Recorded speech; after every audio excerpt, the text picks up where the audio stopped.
Welcome back, everybody. Today we have the great pleasure and honor to have with us Wolfgang Streeck, who is one of the most important German sociologists and economists. He is now director of emeritus of the Max Planck Institute of Köln. So welcome, Wolfgang, and thank you very much for accepting our invitation. Thank you. Thanks for having me. Welcome. So, Wolfgang, as you often write, American imperialism, which is the way capitalism has tried to overcome its contradictions, is in crisis. And the vassal states of the United States, such as the European states, are suffering even more than the United States itself from this crisis. And yet, this could create political space for questioning American dominance in Europe. In the light of this context, what is happening in Germany, and why do you think is there still so much difficulty in talking about these issues rationally and in the light of the German national interests? That's a big and heavy question, but let me begin by saying that, of course, Germany, since the end of the Second World War, was not just a close ally of the United States, but also very deeply integrated into an American foreign and economic policy. Up to the present day, Germany and Japan are the places where there are the most American troops. In Germany, between 35,000 and 40,000, partly plus families, partly plus German employees, with the biggest airport, military airport of the United States outside the United States. So for example, all the Middle East military operations of the United States are conducted and controlled out of Wiesbaden in Germany. Now, in addition, Germany has no nuclear arms, but it is so surrounded by heavily armed nuclear powers: the United Kingdom, France, of course, Russia. And on its own soil, we have an unknown number of American nuclear warheads, and part of our Air Force is sort of equipped to fly nuclear bomb runs on behalf of the United States and of NATO. So this is a very important sort of foundational element that existed basically since the end of the Second World War, and then add to this that the entire German army is integrated into NATO, which is not the case for many other NATO states that integrate only part of their army. That doesn't leave you that much of a space for alternative foreign policy or security strategies.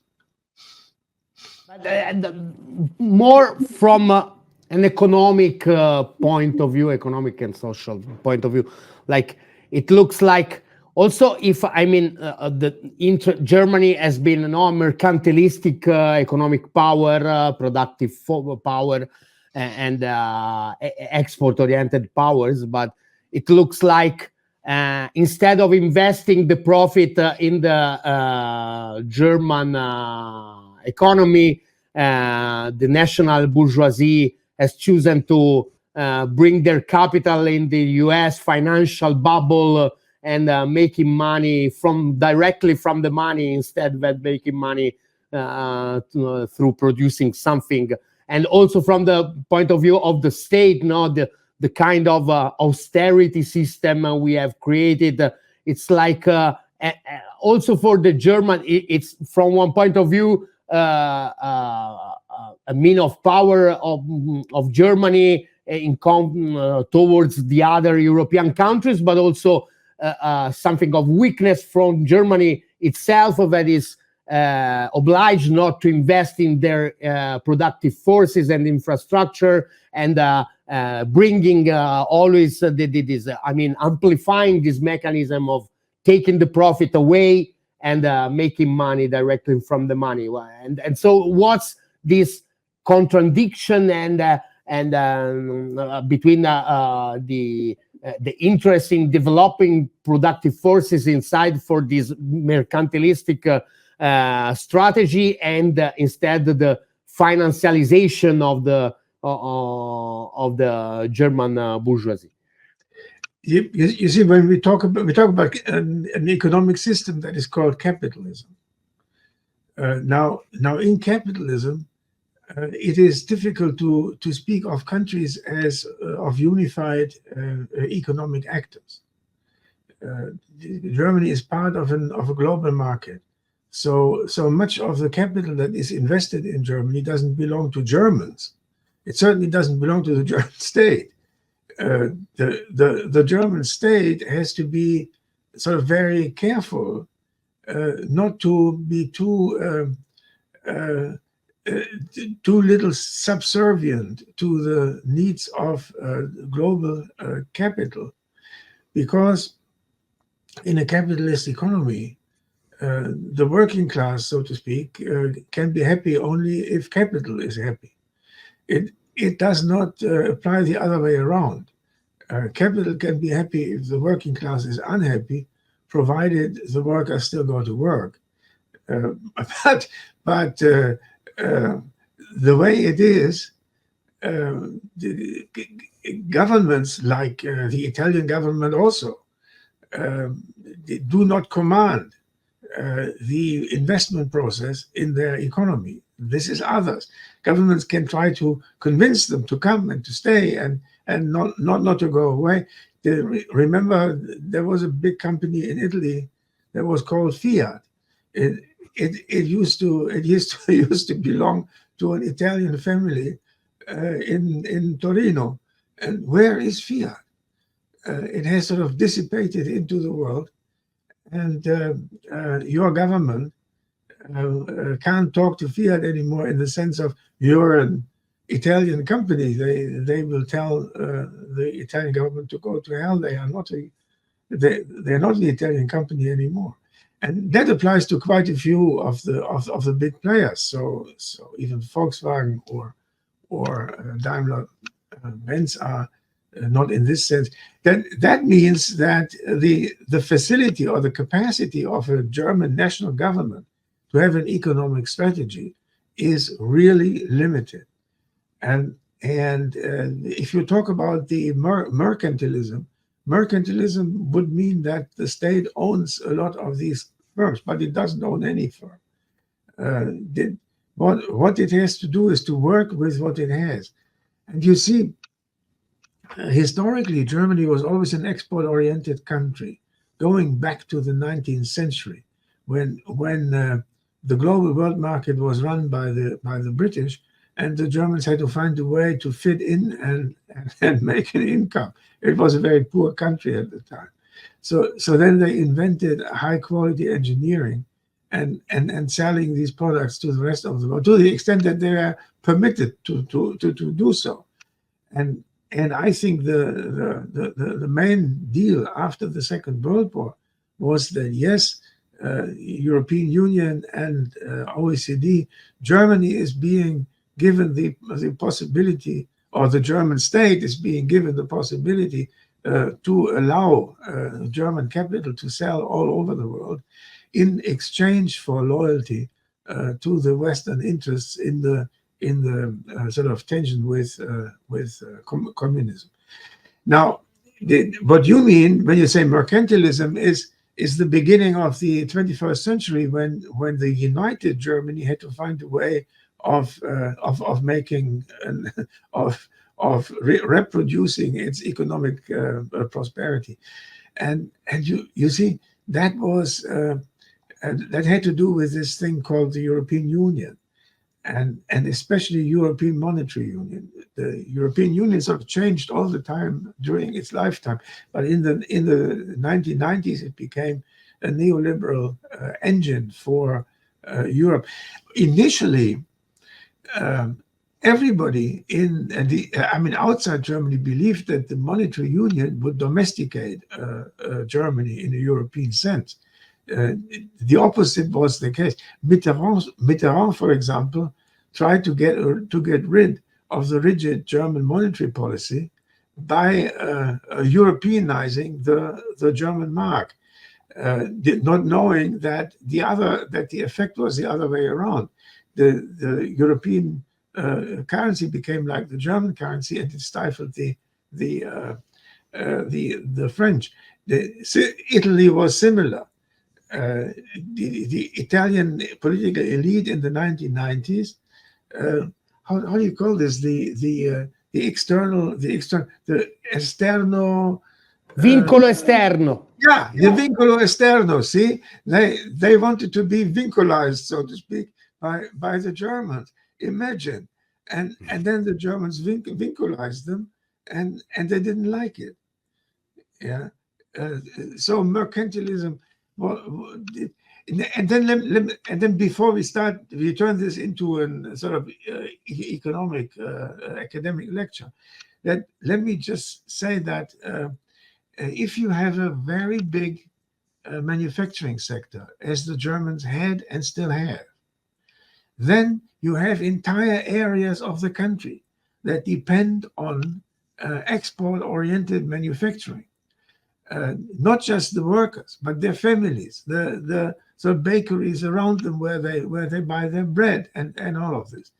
And then in a period of globalization with open market, what can be the policy of the government except for sort of trying as best as they can to keep these industries viable and competitive, because otherwise in large areas of the country you would suddenly have sort of unemployment and even riots. The entire and so they became extremely protective of their economic competitiveness. And once everybody was integrated into the world economy, once that had happened, the only way you could do this was by wage moderation. Yeah, in order to keep these companies here. I remember very well when at Audi, wonderful cars, as you know, when at Audi the management told the union that folks in Hungary, they can build Audis just as well as you can, but you pay them only 1/3 of what we have to pay you. Yeah. So what? Work harder, be more productive. And otherwise, the jobs go to Hungary. No, I wanted to understand if there is a dialectic inside the German bourgeoisie, and also between the productive, the bourgeoisie, the entrepreneurial part, and the state and the institution. Yeah, absolutely there is, because the area in which what you call austerity actually played itself out were public goods. 20 years ago, people would say someone is punctual like the German railways. Now the German railways, as a result of 20 years of underinvestment, they're absolutely completely terrible. People used to say Germany has a fantastic infrastructure in terms of roads and everything. Try to cross the bridges across the Rhine. If in a number of years they will all be closed because they are so run down. Yeah.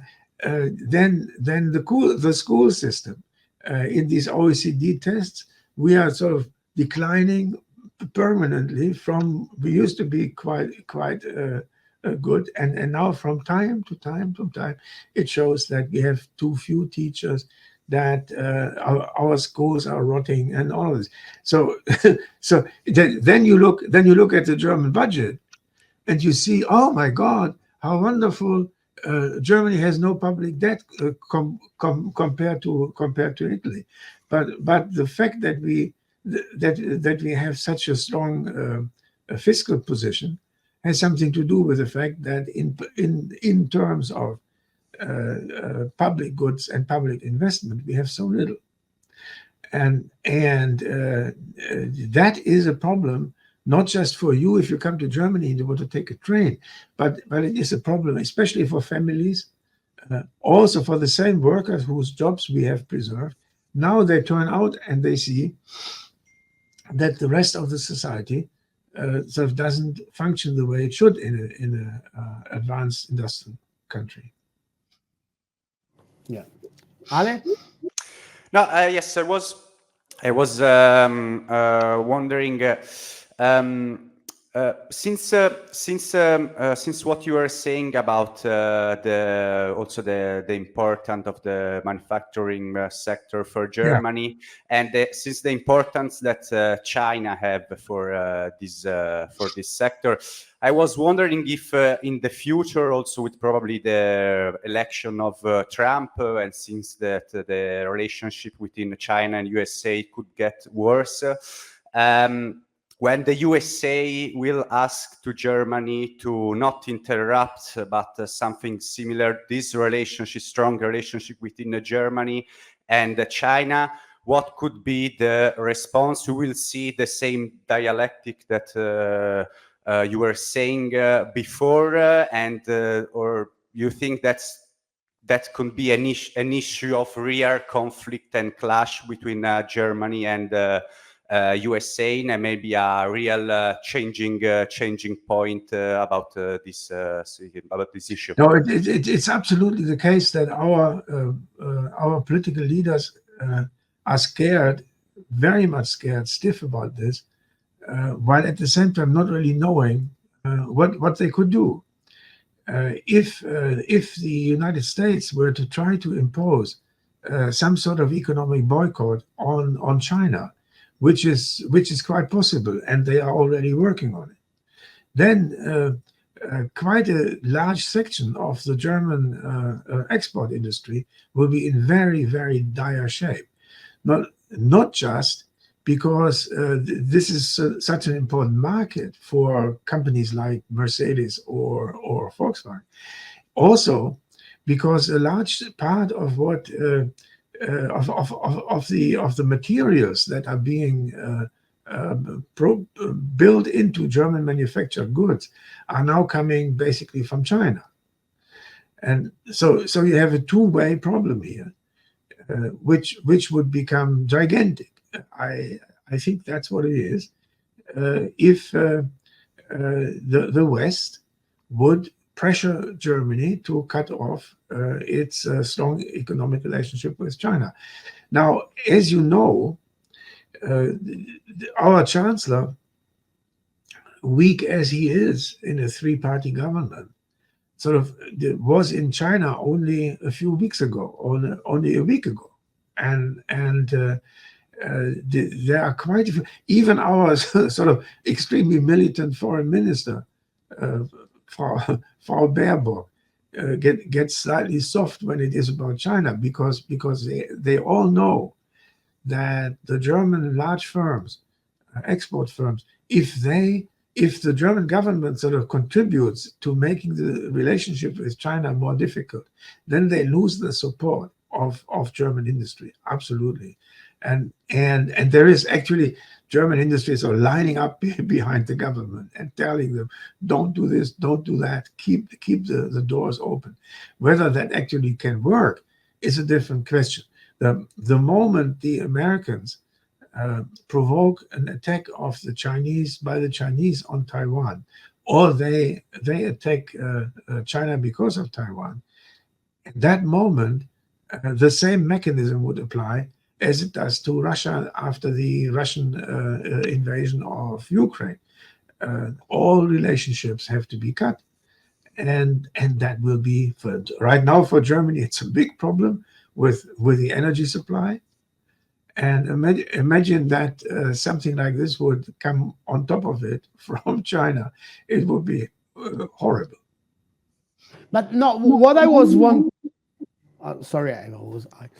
what I was wondering is that, like, in the last few weeks, couple of weeks, we have seen two different Italians being brought, like, von der Leyen has said that they are the future of Europe. No, one is Enrico Letta and the other is Draghi.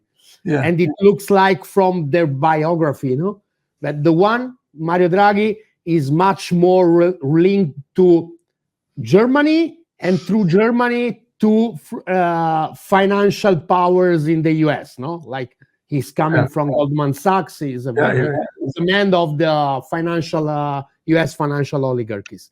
On the other side, you have Enrico Letta, that is much more linked to French, that is the only medium financial power in Europe, because Germany is a great industrial power, but not a financial power at all, And also what they are proposing, it's quite different from this point of view. Like, it looks like Draghi is saying, okay, let's bring some expansion to the core of Europe industry, starting from Germany, but with the money of the US financial oligarchies and these huge asset management firms like BlackRock, Vanguard. On the other side, Letta is kind of suggesting that we need to have our own asset management powers, like Amundi, for example, is the first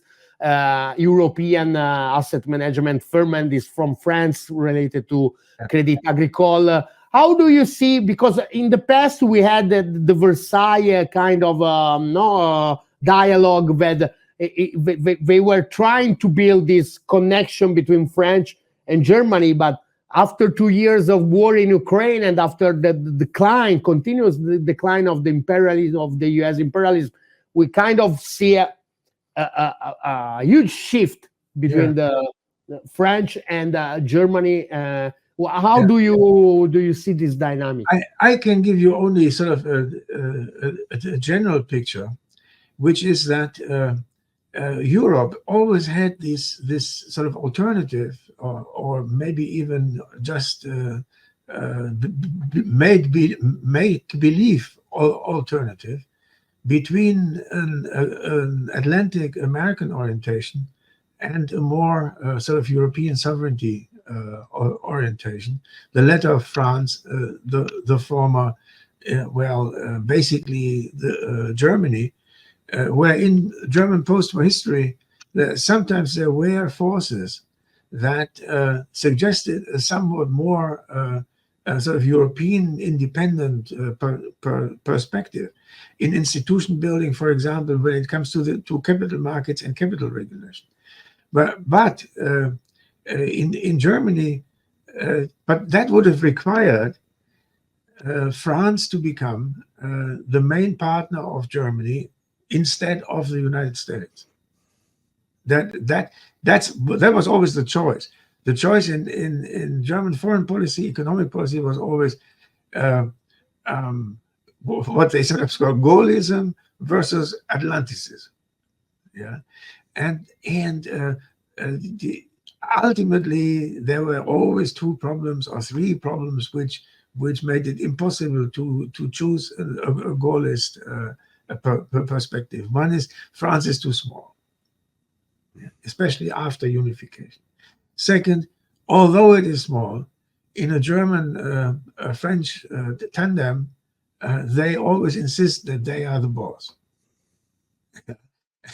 And that is impossible for Germany to accept, in the same way in which it's impossible for France to accept that Germany is boss. Now, you can say they should sort of work together as Europeans, but they have very different ideas of what Europe is and how Europe should function. Now, that can change in the future, but from a German perspective, there comes the third problem, which is that French politics or French policy is very hard to predict. it is sort of very, very short term in the sense. Remember Macron when he took over, it was all about Europe.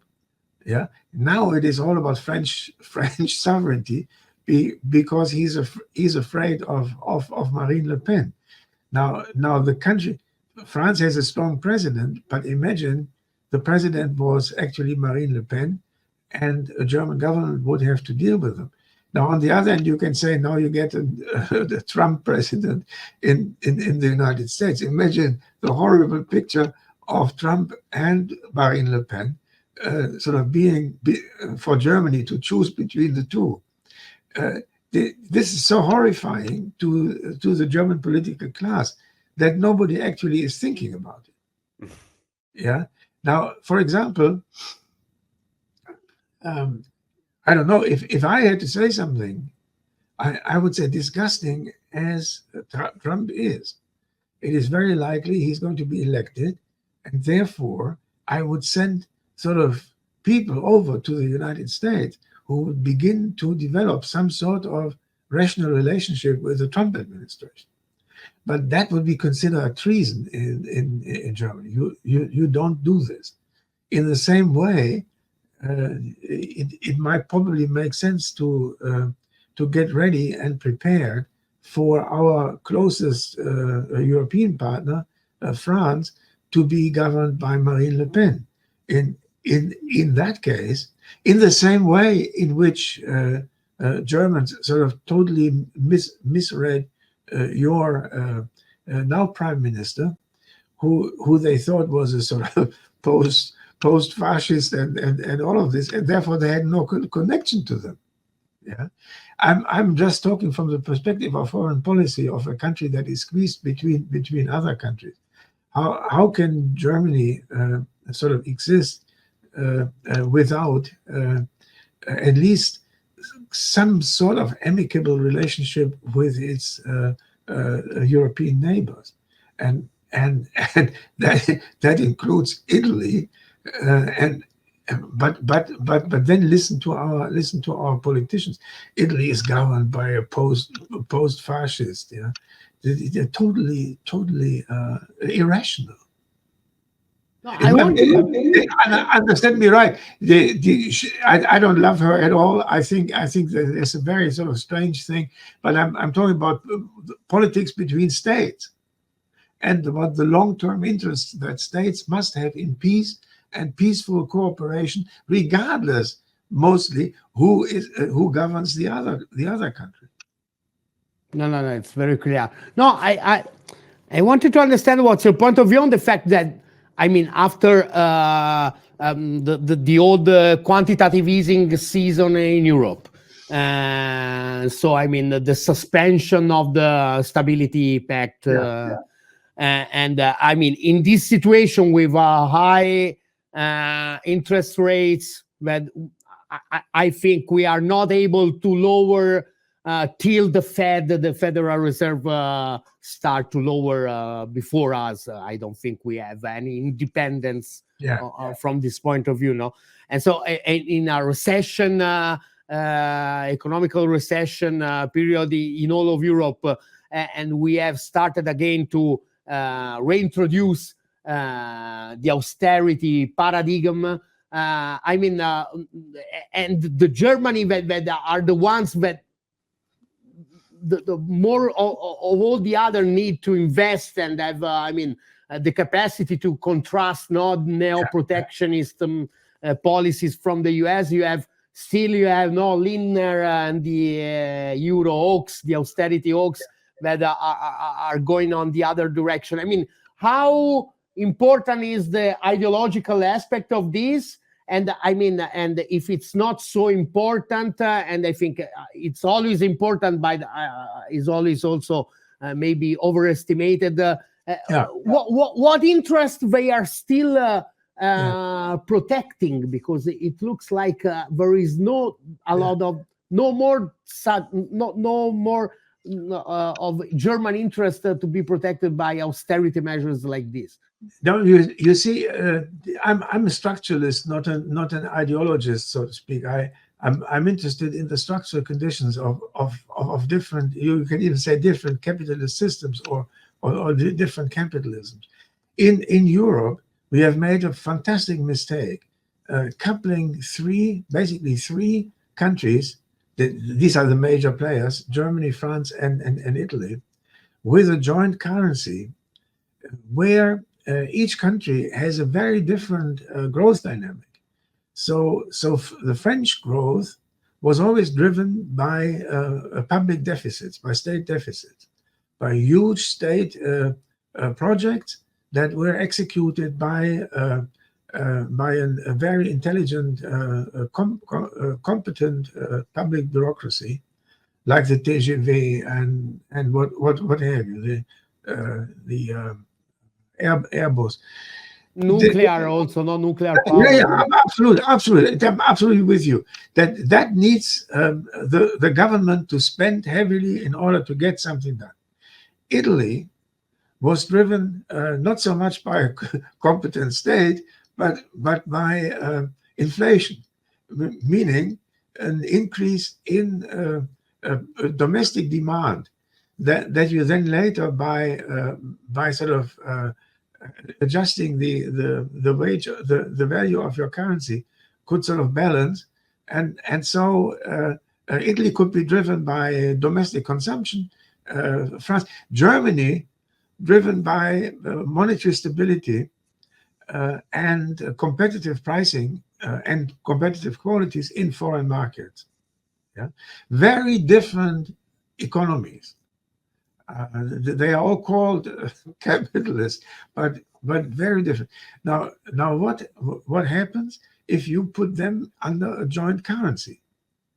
Then a country like Germany, which needs to have sort of low external exchange rates and all of this, will be concerned about a country like France sort of spending too much on the deficit spending. Because it will do something to the currency, whereas and maybe Germany, which is sort of austerity oriented with respect to public spending, will in the end have to come in and buy them out. Yeah, in Italy, Italy still has a sort of what is now no longer a driving force in growth, inflation, but it is a permanent negative impact on Italian competitiveness inside the European Union, because there it cannot adjust its exchange rate. Yeah. Now we have put these together under one currency in one currency union, where the biggest one, Germany, sort of tries to run the others on the German model. They go to Italy and say, why don't you build a new Daimler Benz or whatever, just your little firms and all of this. And then you have to finally finish inflation. And they say to the French, you now have a public deficit of 120% of GDP. We only have 60 or 70. How can we be in the same currency? Yeah. So in my view, if you look forward, there's no hope that these differences in the growth dynamics of these countries can be abolished. As a result of this, we need to modify the monetary union in such a way that the different main countries in the union can pursue economic strategies that fit them without hurting the others. That's the trick. Yeah, or without scaring the others. How do you do this? I don't know, but I know that unless we find something like this, yeah, this tension between the Draghi report and the Letta report, yeah, all of Europe in Letta will sort of have a competitiveness strategy. No, the countries will have competitiveness strategies, and the Germans will have theirs, and they will try to impose it on you, and you will suffer from it. Yeah, and then Draghi we solve this by sort of integrating into the global financial system. Yeah, the global financial system is run out of Washington, D.C. or of New York City. And they can do what they want because they have this magic currency, which they can produce on end, yeah, and everybody else gets indebted with the United States. Yeah. So I just read this morning that the $61 billion that they are now giving to Ukraine is largely given as a loan, and in the clear expectation that the Ukraine will never be able to repay that loan, and who bails them out? Not the United States, but Europe, and not France, but Germany, because Germany is the sort of lieutenant of the United States in Europe. That can you rely on a country that plays these tricks on you as the ultimate arbiter of the global economy? The answer is definitely not. But the moment you say that, you raise the issue of how that sort of economic global architecture should look like after the end of neoliberalism, where the end of neoliberalism is identical with the end of the New World Order as created by the elder Bush, namely the idea that there's only one economy, hyper-globalized, and Italy and China and Russia are part of it. No, they are not. No, very interesting. No, I was wondering if like what you are seeing now, no, that we can call it the relative decline of the empire, no, of the Central Empire. Yeah. But if it's not like taking, I don't know if you know Radhika Desai, some script, right? How do you say, some book of that? That it's like we are living. What we are seeing, it's the terminal phase of what we can do in order to postpone the decline of capitalism. Yeah. In a whole, like imperialism has been the reaction, the point of how do you solve the internal contradiction of capitalism through mainly monopolies and violence. No, these are the two main. But it looks like it's not working anymore, no. And so you have like three circles, no. Like you have at the core the countries that are directly opposing to the imperial system, no? That is China, Russia, Iran. How do you say the rough states? No, for us, the rough states are the states that are directly opposing to this. Then you have a medium range where we have these countries that don't want to be aligned with no other blocks, but we are like pushing them towards the rough states, no? Like, for example, we see also in the Middle East, like the Arab state, the petromonarchies, no? Like they are slowly with a lot of contradiction, but going through the Asian countries, no? Like Vietnam or Indonesia, they are going through the towards this block. And then you have your allies, but there are no more allies. That they are vassal states, no, like we spend, and it looks like that this scheme is not working anymore. So, would you agree to say that the decline of the empire, that is the decline of the U.S. hegemony, is in reality the terminal phase of capitalism that through financialization, imperialism, monopolies, and so has tried to, like, it's a zombie, no? It's a zombie that is going on, but no more dead, no more living people to eat to survive. Look, I'm very hesitant to talk about the impending end of capitalism.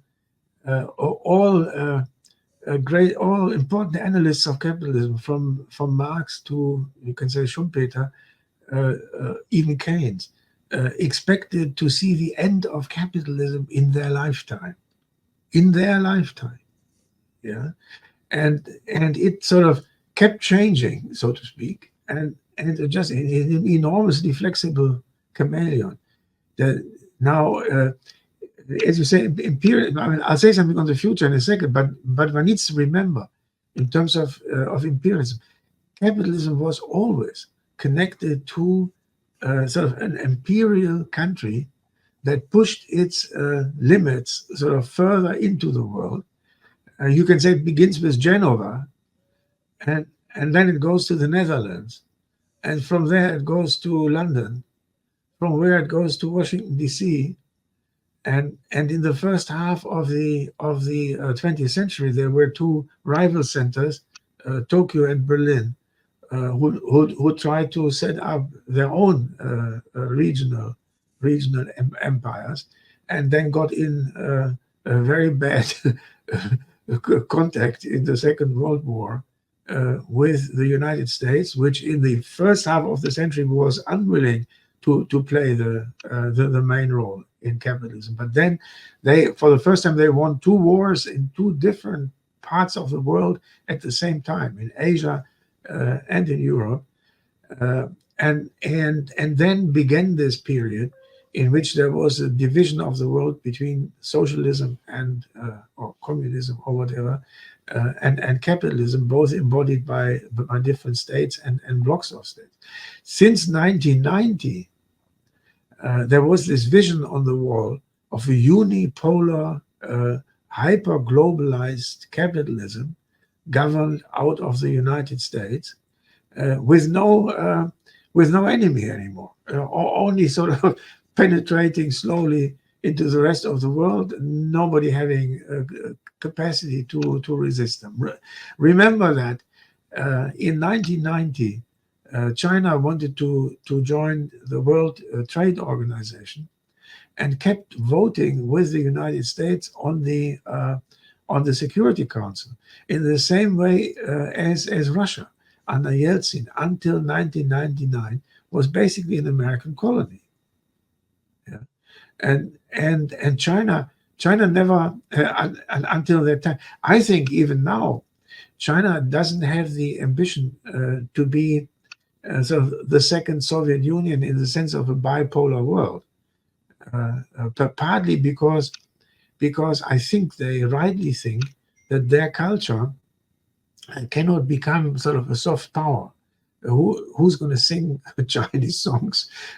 Everybody sings American songs, yeah, and that's difficult. Although their food is very good, much better than the American food. Now you could think that that the Chinese have a very hard time thinking about what kind of power they want to be, and how they want to live in a world that will also be inhabited by a declining United States, and how their capitalism will fit into that world. I think the Chinese would be very happy with a multipolar world rather than a bipolar. In bipolarity, see, the United States now have, I think, 850 military bases all over the world, and China has exactly one, namely in Djibouti. Yeah. Now, I mean, you have to do a lot of base building work until you can rival the United States. But what you may want is a world in which there are, let's say, 3 or 4 or 5 different power centers that go their own way, so to speak, so that you can work with them. Russia will forever be, or for a very long time, be a close ally of China. Our fault. The Russians didn't want that at all. The Russians have a historical trauma of being governed by the Mongols, and for them the Chinese are basically like the Mongols. They certainly didn't want that, but now they are there. But take a country like Vietnam, I mean, or Japan. Do they want to be in the Chinese ambit? Certainly not. Certainly not. Yeah, the Koreans hate them. So then what happens? If you can build, if from a Chinese perspective, you can get these countries to sort of not to associate themselves too closely to the United States, then you get some sort of multipolar world in which the Chinese can probably rather comfortably exist. Do the United States know this? I think they do. I think they will try to force a bipolarity, and that will affect especially Germany and China and Germany and Europe, but you too. Yeah. So how can the Europeans, not being able to form a power center of their own because they are too diverse, and the Chinese and the French and the Germans cannot run Europe together, how can they fit into a multipolar world, neither governed monopolistically by the United States, nor in a bipolar way by a sort of Cold War between the United States and China, which the Chinese, I think, will try as hell not to see. That's the question for the future. Yeah, and that also then involves a good deal of deglobalization in economic terms. It involves a new sort of monetary system in the world, away from the dollar as the general currency of choice. It will basically include some sort of, you can say, internet currency that connects the various central banks of the world. A very sort of futuristic sense.